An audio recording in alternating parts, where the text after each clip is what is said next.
it's a season finale for the Eagles. I mean, it may not mean much to you regular season because next week we'll be going off into the playoffs. That adventure, we have the right to be there, purchase a ticket, or say punch a ticket, and our journey, being kind of convoluted now by the quest for the record with Saquon, but on the bigger and better things for the most part, most likely, we'll see the Eagles and all their playoff glory. Hopefully, Jalen Hurts is healthy.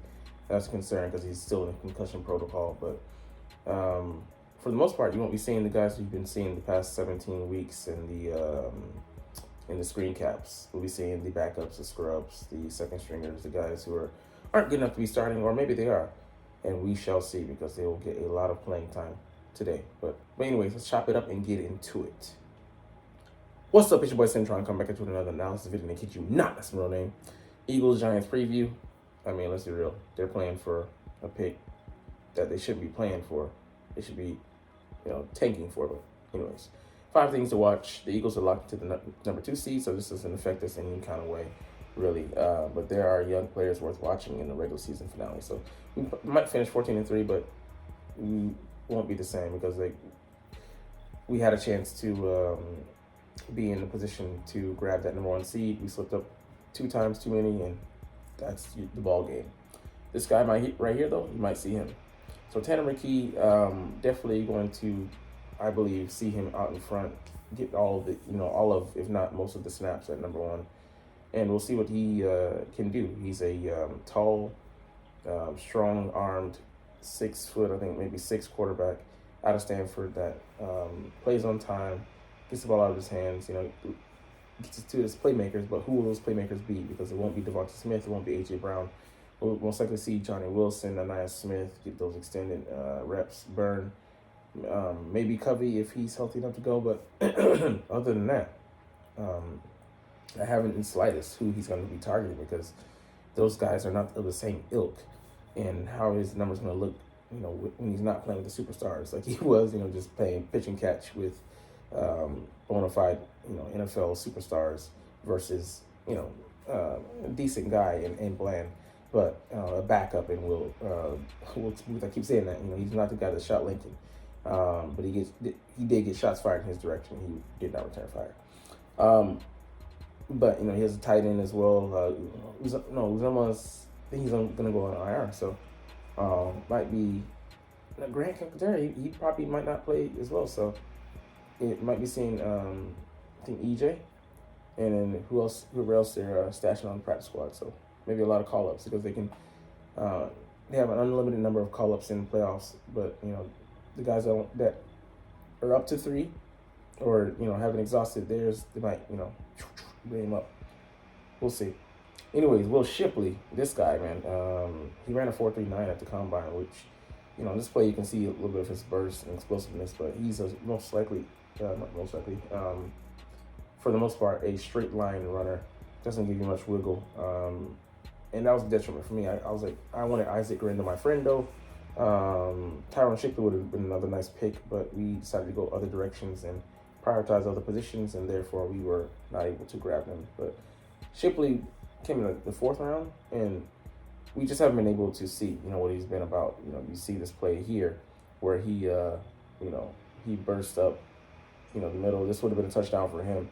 It's the most explosive play of the season by far, but, it was all for naught because it came back because I think it was a RPO, and someone, one of the linemen was up the field where they weren't supposed to be, but, it is what it is. But I love the fact that it was Jalen giving him the ball and how they celebrated him, and, it was all for naught, but, definitely we'll be seeing a lot of Kenny Gainwell this game as well, and we'll see how, how he does, because, he doesn't need to prove anything, but we're short of, a lot of backs, and probably, Price Davis will come up as well, number 35, former 3rd-round pick of the San Francisco 49ers. He's a hard-nosed runner. He has a lot more, I think. He has just as much potential as Shipley, but Shipley, I think, is the better, pass pro / receptions guy. So Trevor Keegan, a name we haven't, fortunately, have to call. I almost said unfortunately, but fortunately, we haven't seen a lot of him this year because that means our guys have been healthy in the trenches. But yeah, him and Tyler Steen are going to get some snaps, as well as a couple other guys. But definitely interested to see how he holds up against NFL level competition. And he acquitted himself nicely in the preseason. But this is the big leagues. These are the big boys. So can he block them or not? Him and McMahon. I don't know if McMahon's going to get burned either. But our future center, future reserve. And no, Dylan McMahon, he's gone, right? Yeah. Oh man, I liked him, but other people picked him up. So the Eagles weren't able to capitalize on stashing guys. Jeremiah Trotter, though, we saw last game that he provides some.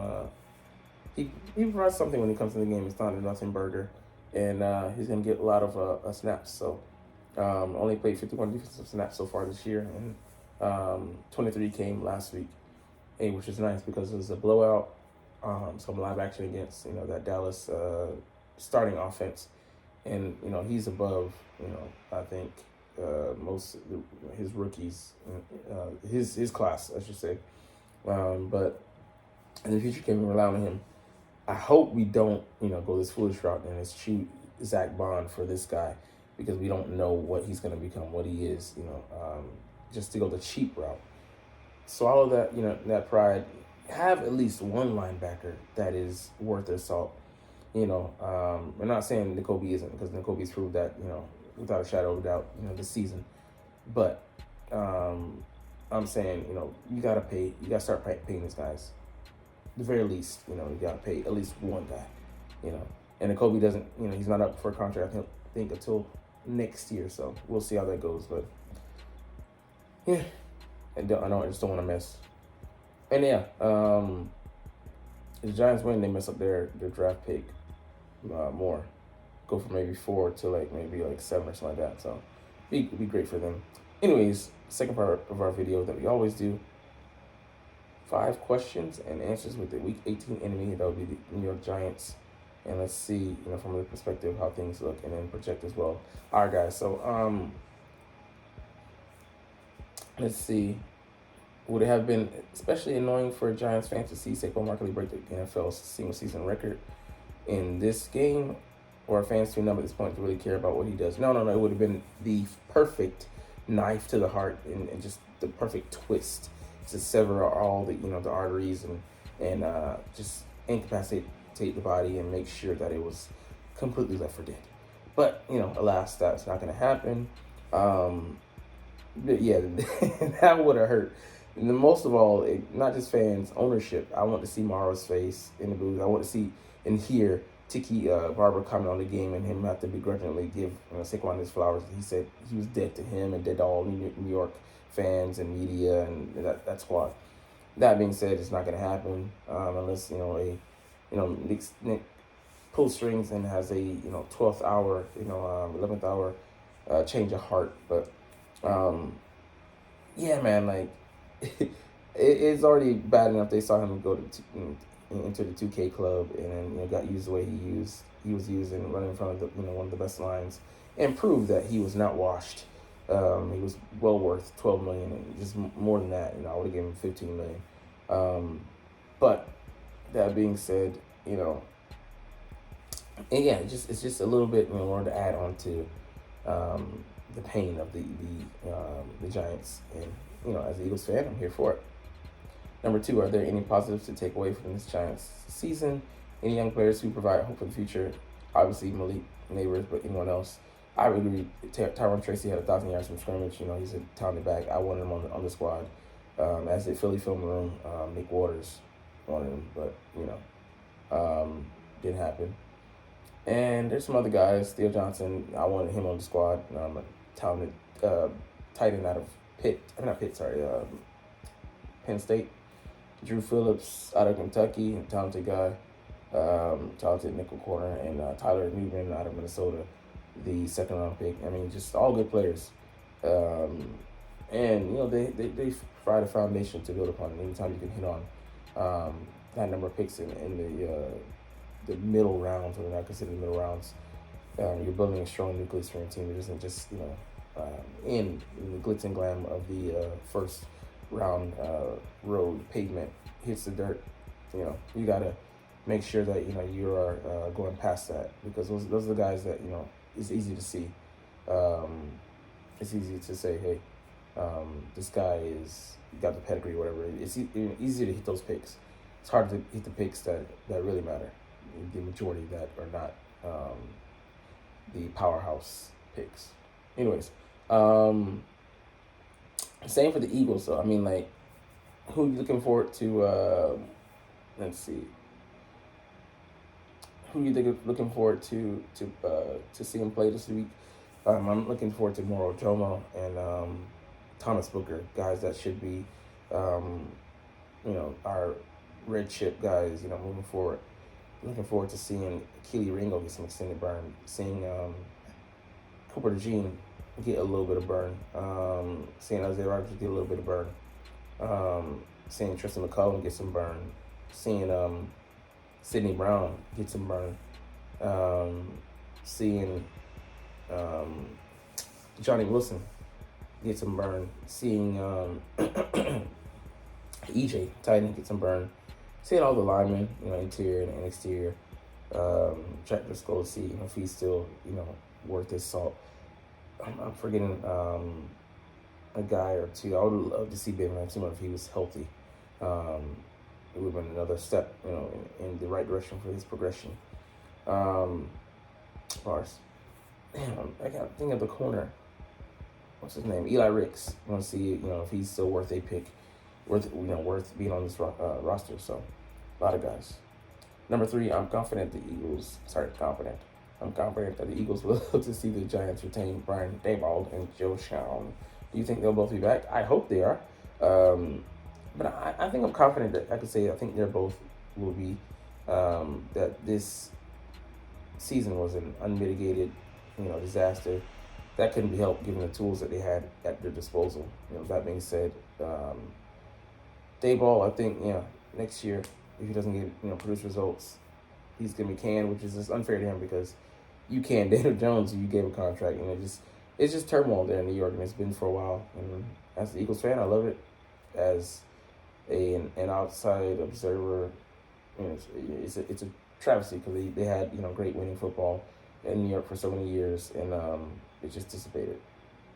Number 4, what do you think the Giants should do at quarterback this offseason? Is it as simple as taking a rookie with a first-round pick, add a veteran both who you basically want starting for them in week 1 next season?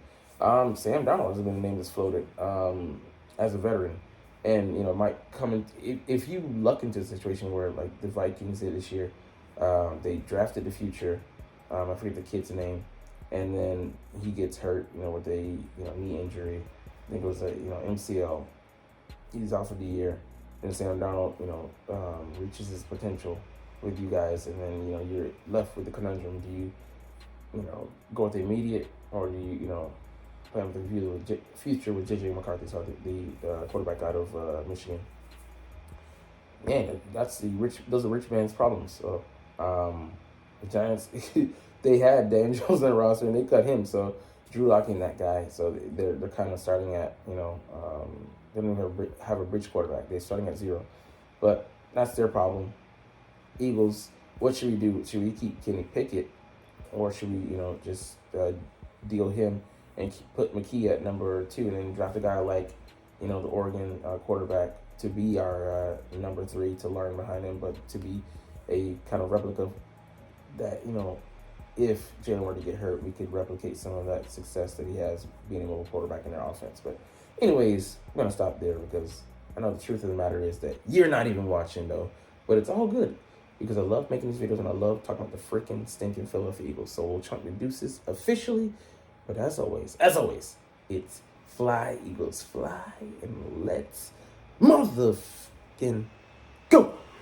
Like, comment, share, subscribe. Thanks for watching. Check me out at Cintron Anime, Cintron Life, or Cintron Laughs. Or other social media.